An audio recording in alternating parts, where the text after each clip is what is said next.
Please join me in giving an enthusiastic welcome to our first Congressma'am.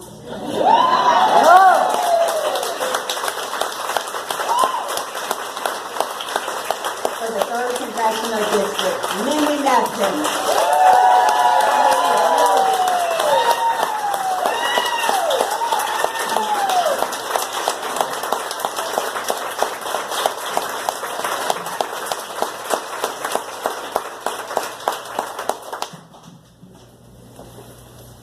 Thank you so much. I couldn't ask for a better campaign chair. She is irreplaceable, kind, savvy, skilled, and a compassionate person. So thank you so much, Cece. And to all of the members of my campaign committee and my campaign staff, you're top notch, and I couldn't do this without you. So thank you all for coming. Your messages, phone calls, likes, and retweets have been a great source of support and strength for me and affirmation. But it's really wonderful to be with you in person today. So thank you for whatever you had to do to be here. My name is Methvin, and I want to be your Congresswoman from Louisiana's 3rd Congressional District. I want to tell you why I'm running and how we're going to win, but first I want to tell you a story. I'm not the first woman in my family to run for office. My paternal grandmother, Myrtis Gregory, got into politics in 1933. She was 38 years old. She was 25 before she ever had the right to vote. Politics was the last thing on her mind, same here, but she had a problem. Imagine with me, Myrtis has 2 young children and 1 on the way. She and her family are living in a rented house in the tiny country village of Castor, which is in Bienville Parish. My grandfather has a portable sawmill business that takes him out of town quite often. It's hard sometimes to make ends meet, so they raise chickens, and my grandmother has a vegetable garden. The problem is that next door lives a man who is the town boss. He gets up each morning, milks his cow, and then lets it loose to graze its way throughout the village of Castor. The cow's first stop, of course, is my grandmother's vegetable garden, full of peas, squash, corn, and tomatoes. And to add insult to injury, the cow's name is Bossy. Myrtis politely and repeatedly asks her neighbor, please confine Bossy to your own property, but nothing happened. The cow returns almost every day. So enough finally becomes enough. My grandmother pens up Bossy on her own property. That evening, the owner starts calling for his cow, but my grandmother ignores it. The next morning, Bossy starts loudly bawling to be milked. The owner rushes over and a truce is negotiated. Bossy never came again, and the garden was allowed to flourish. The outcome of this story is that my grandmother's act of speaking truth to power got her elected mayor of Castor in 1933. Wow. And she was still pregnant. She was only the 2nd woman in Louisiana to be elected mayor of a town, and she served for 12 years. I tell this story because my grandmother was a great role model for me. Just as my maternal grandmother was a role model, she started an insurance business in 1940 that is still thriving today. I stand here because of their strength and persistence, and that of generations of women before them who have fought for equality and respect and for a voice in the affairs of our country. The other reason I tell this story is because I'm running for Congress on a progressive platform, and all that means is that I intend to speak truth to power, just like my grandmother did. So let me introduce myself. I grew up in Alexandria, the 2nd of 5 children. My father was the first in his family to graduate from college. After World War II, he went on to LSU Law School. I followed him into the practice of law. I have a BA in philosophy from Tulane and a law degree from Georgetown. I worked my way through Georgetown Law School working for Congressman Gillis Long. That was back in the days when Louisiana had 8 congressional districts and Democrats were still focused on helping working families. I worked for Congressman Long as a constituent liaison while in law school and later as a legislative aide on the I-49 project, which took another 20 to 25 years to come to fruition, and the Red River Waterway.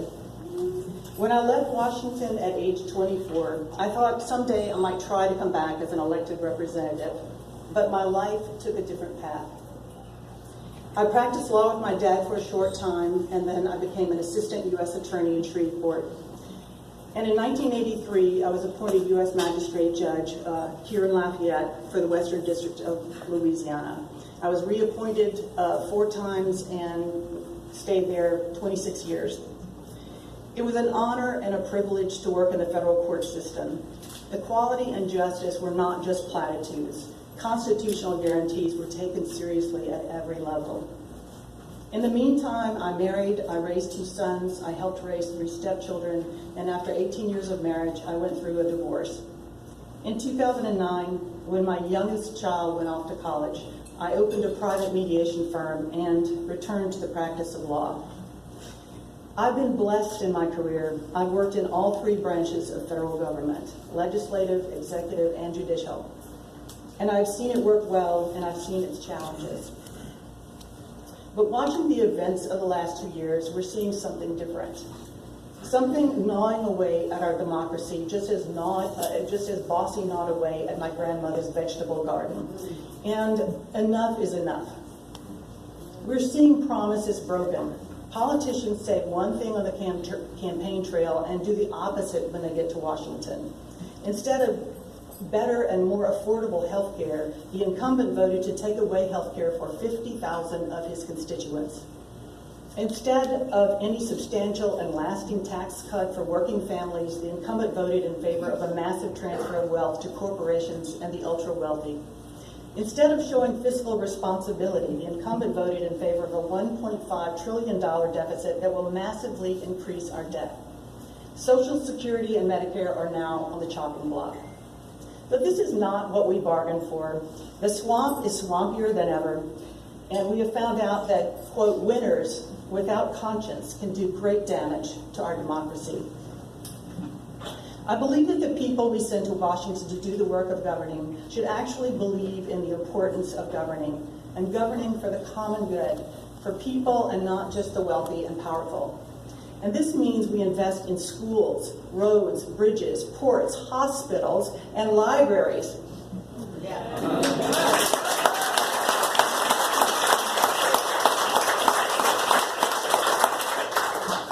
So this is why I'm running. I've been sitting on the sidelines watching all these things happening to the country that I love. I've been waiting for people with common sense, integrity, and belief in good government to step up and run for office. I've been waiting for more women to run for office so that our representatives more closely resemble the people that they represent. But no more. Time's up, and for me, it's time to pay it forward. So this is what I believe. I believe that democracy should work for people, not just corporations and lobbyists.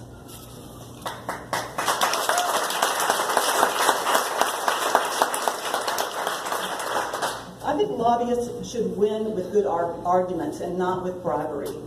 So I'm not accepting money from corporations or from PACs so that when I go to Washington, no one will ever worry about who I'm representing.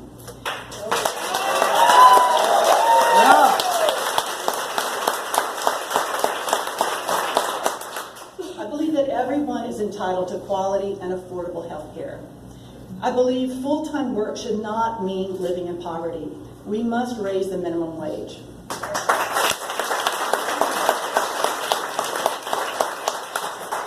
I believe in a strong public education system so that we can help our kids and create more jobs for Louisiana, especially in STEM fields or in STEAM fields, because I believe that arts are an incredibly important part of education.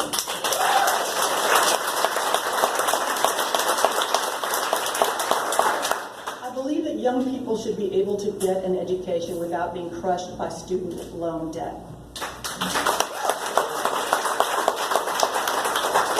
I believe we must promote public safety by reforming our criminal justice system. Mass incarceration has increased crime, even as it has been a huge drain on our tax dollars.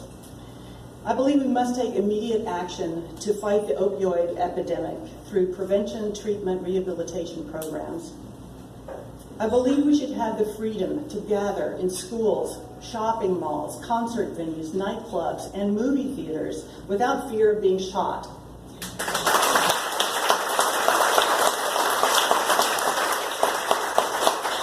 We must close the loopholes in universal background checks and reinstate the assault weapons ban. I believe in science, and I believe that we owe our children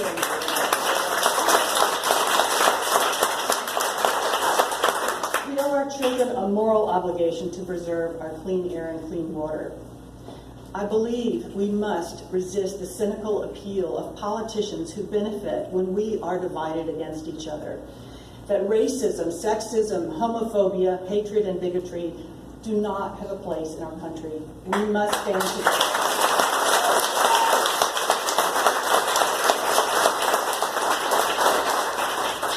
And finally, I believe that corporations are not people. Yeah.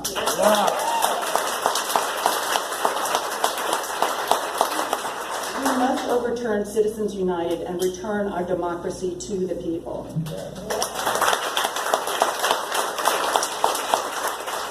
So when I took the oath of office as a U.S. magistrate judge, I swore to uphold the Constitution of the United States and, in quotes, administer justice without respect to persons, and do equal right to the poor and to the rich. Principles of equality and justice for all, government which seeks the common good, these are the values that made us a great nation. We are going to win this race. Yeah.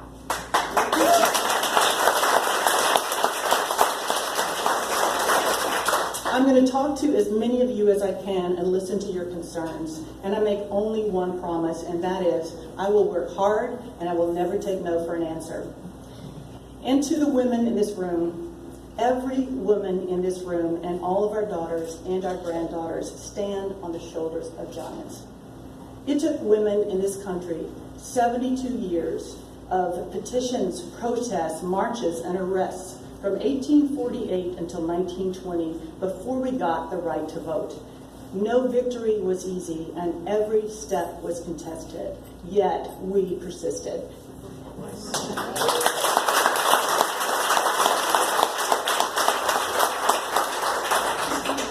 Like you, I know that there is still much work to be done. And like you, I know that the work that we will do together in the weeks and the months ahead in this campaign will ensure that the future of this state and this country is better for all of us. And that means our daughters and our sons. So it will not be easy, but we will persist. So what are we going to do? I'm asking you to join with me. We've never seen this level of urgency, this level of motivation, the intensity and the hunger for change. The stakes are high.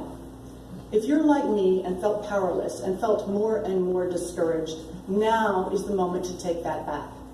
Louisiana is not a red state or a blue state. Louisiana is a non-voting state. Let's change that.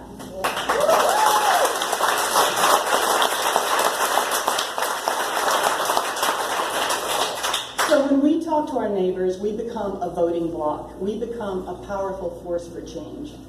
I ask for your vote in November and in December, and I ask for your help in spreading the news about this campaign. Thank you so much for being here. Thank you for listening, and thank you for your support.